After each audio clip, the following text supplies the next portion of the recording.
Ang pinakaastig, gawa ng mga kuko na sobrang talas at mga bagang na sobrang lakas. Ang cute niya, pero killer pala. Nakakahuli ito ng biktima halos minuto.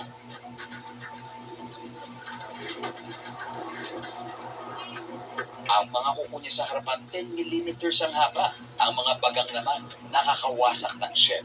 Kaya sa mga isda at crustaceans dito, magtago na kayo.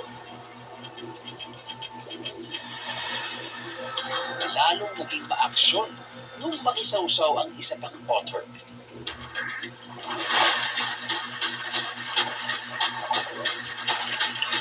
Ayaw magpatalo pareho.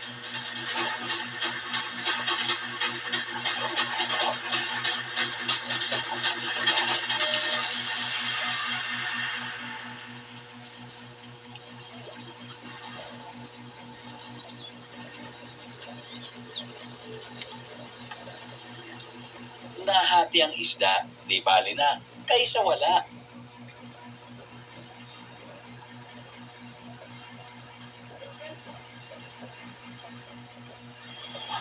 O at least panalo kayo pareho. Asahan na taon-taon ang pagdating ng wildebeest, migration na gawa ng panahon. Taon-taon din, nakaabang na ang mga buhaya at kanilang mga bunganga at sikmura. Instinct at tumutulong sa wildebeest na lusuin ang ilog kahit alam nilang puno ito ng pinakamalaking buhaya sa Africa. Total, madami naman daw sila. Matira, maswerte.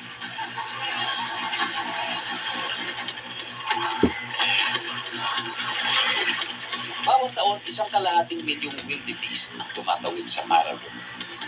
6,000 ang nadadali sa mga buhaya.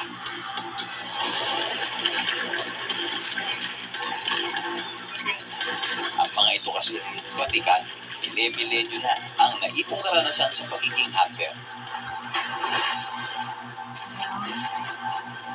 At pag oras ng lumamon, meron na silang usapan.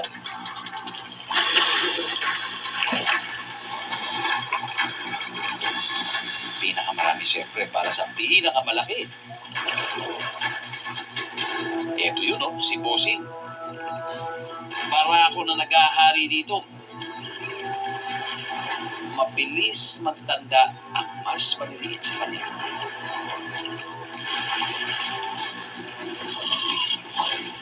At para patunayan na di sila kukontra, inaangat nila ang mga panga sa ibabaw ng tubig. At sinisigurong hindi papalag. Kasi naman dito, walang panga na mas malupit kaysa sa panga ng haring barako. Kaya walang nangangahas na mang-ahas. Alam na ng lahat na pag-oras ng kain, trip magsulo ni Bossy. Oaks lang yan, dami kaya paparating ng wildebeest.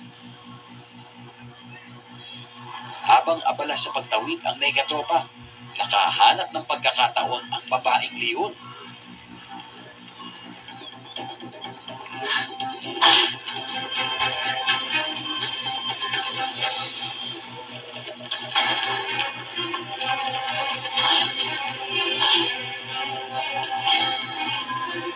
Muntik sumablay pero walang problema.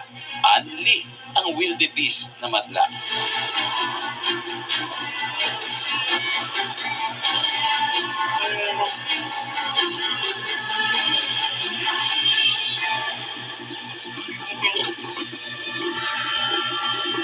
Timing ang susi sa kapwa hunter ang biktima.